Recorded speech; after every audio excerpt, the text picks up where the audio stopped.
DPR, dari pemerintah, rakyat, kami di PSSI, dan Bapak Presiden mendorong bagaimana mimpi ini masuk Piala Dunia bisa lebih realita. Dan luar biasa dari DPR terus mendukung program-program pemerintah, di mana kita bisa lihat percepatan yang terjadi karena memang... Iya, kita tunggu. Ini tadi kami dengan Pak Dirjen AHU. Kemudian juga yang sangat penting, kami tetap menunggu waktu yang mereka di sana. Karena terkadang mereka yang ada di anak-anak pemain ini yang sulit untuk menentukan waktu untuk secepatnya datang. Kalau kami dalam kesempatan pertama, kami mohon mereka untuk segera datang ke Indonesia. Nah, ini kami lagi. Kita segera ya. Siapa saja mau mempertahankan nama bangsa kita, kan kita tentu sangat gembira. Ya, ada orang mau mempertahankan merah putih, ya, ada yang mau mempertahankan Garuda, ya, Pancasila di dadanya, itu ya harus kita sokong, kita bantu. Dan kita nunggu prosedur gitu sampai di Komisi 10.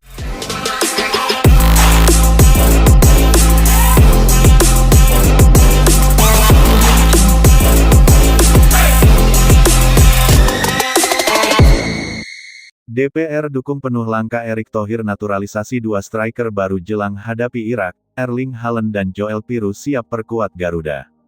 Langkah besar kembali dilakukan Ketua Umum PSSI, Erick Thohir. Menjelang laga krusial tim nasional Indonesia melawan Irak di babak keempat kualifikasi Piala Dunia 2026 zona Asia, pria yang juga menteri itu kembali menjadi pusat perhatian publik sepak bola tanah air. Dalam gerakan cepat dan penuh strategi, Erick Thohir dikabarkan berhasil memastikan proses naturalisasi dua penyerang elit Eropa, Erling Haaland dan Joel Piroe. Kabar ini sontak mengguncang jagat sepak bola, bukan hanya di Indonesia, tapi juga di dunia internasional. Namun yang lebih menarik, langkah berani Erick Thohir kali ini mendapatkan dukungan politik yang luar biasa dari Dewan Perwakilan Rakyat Republik Indonesia, DPR RI. Dukungan itu datang secara menyeluruh dari berbagai fraksi, menandakan bahwa misi besar membawa Indonesia ke Piala Dunia sudah menjadi kepentingan nasional, bukan lagi sekadar proyek olahraga semata. Sudah menjadi rahasia umum bahwa sejak memimpin PSSI, Erick Thohir menunjukkan gebrakan nyata.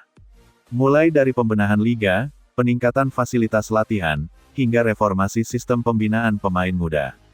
Namun, tantangan di babak keempat kualifikasi Piala Dunia berbeda. Indonesia akan bersaing dengan tim-tim kuat Asia seperti Jepang, Arab Saudi, Korea Selatan, dan Irak. Melihat kualitas lawan, diperlukan tambahan kekuatan di lini depan yang benar-benar bisa membuat perbedaan. Erick Thohir bersama tim scouting PSSI diam-diam bergerak cepat. Ia menjalin komunikasi intensif dengan agen pemain, federasi, dan bahkan pihak pemerintah untuk mempercepat proses naturalisasi dua striker keturunan yang punya darah Indonesia. Nama pertama yang membuat heboh tentu saja Erling Haaland, bomber tajam milik Manchester City yang dikenal sebagai mesin gol paling berbahaya di dunia. Sedangkan satu nama lainnya adalah Joel Piroe, striker asal Belanda yang tampil konsisten di Liga Inggris bersama Leeds United. Langkah berani ini ternyata tak menemui hambatan berarti di parlemen. Sejumlah anggota DPR menyebut bahwa proyek naturalisasi kali ini bukan sekadar tentang menambah pemain asing, melainkan strategi jangka panjang demi membangun reputasi sepak bola Indonesia di kancah dunia. DPR menilai bahwa dengan keberhasilan Erick Thohir membawa Indonesia lolos ke babak keempat kualifikasi, sudah selayaknya pemerintah dan parlemen memberikan dukungan penuh. Sepak bola adalah alat pemersatu bangsa. Kalau langkah Erick Thohir ini bisa membawa Garuda ke Piala Dunia, maka seluruh rakyat akan ikut bangga, demikian pandangan umum yang berkembang di Senayan. Tak hanya dukungan moral, DPR juga menyetujui percepatan administrasi dan kebijakan lintas kementerian yang diperlukan agar proses naturalisasi berjalan tanpa hambatan. Komisi X dan Komisi 3 bahkan dikabarkan siap mengawal proses dari sisi hukum, sedangkan Komisi X mendukung dari sisi koordinasi antar lembaga pemerintahan. Sebagian pihak mungkin menilai bahwa mendatangkan pemain asing adalah jalan pintas. Namun DPR melihatnya secara berbeda. Dalam pandangan mereka, naturalisasi dua pemain keturunan yang masih memiliki garis darah Indonesia merupakan bentuk nyata dari diplomasi olahraga dan modernisasi sepak bola nasional. Erling Haaland, meski lahir di Inggris dan besar di Norwegia, disebut memiliki garis keturunan dari kakek buyutnya yang berasal dari Sulawesi. Sementara Joel Piru memiliki darah Indonesia dari neneknya yang berasal dari Ambon. Hal ini memperkuat alasan legal dan emosional bahwa mereka memang berhak menjadi bagian dari keluarga besar Merah Putih. Dukungan DPR ini juga memperlihatkan semangat baru bahwa sepak bola bukan lagi urusan hiburan, melainkan bagian dari identitas nasional. Indonesia yang dikenal dengan populasi besar dan semangat juang tinggi, kini ingin menunjukkan bahwa mereka bisa sejajar dengan negara-negara elit dunia di panggung sepak bola. Kabar dukungan DPR dan keberhasilan Erick Thohir menggait dua striker top dunia langsung membuat atmosfer sepak bola Indonesia memanas. Di berbagai media sosial, tagar-tagar Garuda World Class dan tagar Haaland untuk Indonesia mendadak viral. Para supporter bersorak gembira, tribun stadion seolah sudah bergema meski pertandingan belum dimulai. Kedatangan Haaland dan Piru di skuad Garuda diyakini akan membawa efek domino besar. Bukan hanya dari sisi teknis permainan, tetapi juga mental dan motivasi para pemain lokal. Bermain satu lapangan dengan striker kelas dunia akan memberikan pengalaman berharga bagi nama-nama seperti Marcelino Ferdinand, Rafael Struijk, dan Ragnar Oratmangun. Para pemain muda akan belajar langsung bagaimana disiplin, posisi, serta teknik penyelesaian akhir yang menjadi ciri khas Haaland. Sementara Piru, dengan gaya mainnya yang cerdas dan efisien, bisa menjadi mentor ideal bagi pemain seperti Ole Romeni dan Milian O. Jonathans.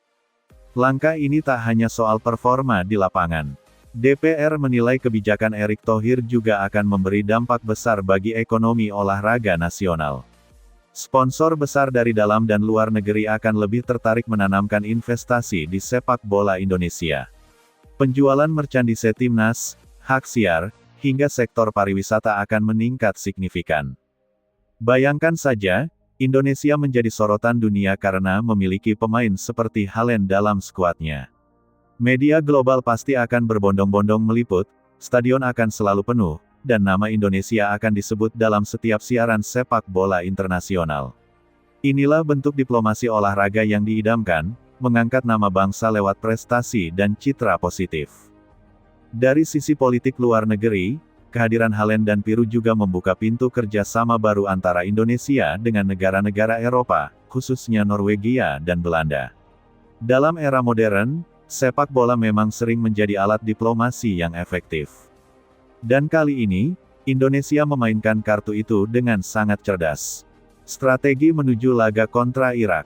Laga melawan Irak di Stadion King Abdul Aziz, Arab Saudi, akan menjadi ujian pertama kekuatan baru Garuda. Shin Tae-yong selaku pelatih kepala kini memiliki opsi lini depan yang luar biasa. Duet Haaland dan Piru diharapkan bisa menjadi kombinasi maut yang membawa Indonesia mencetak sejarah. Piru yang dikenal dengan kemampuan bermain dalam sistem kolektif akan menjadi tandem ideal bagi Haaland yang eksplosif.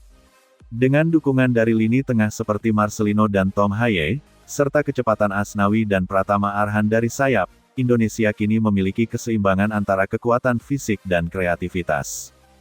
DPR menilai bahwa dengan komposisi seperti ini, peluang Indonesia untuk lolos ke Piala Dunia 2026 terbuka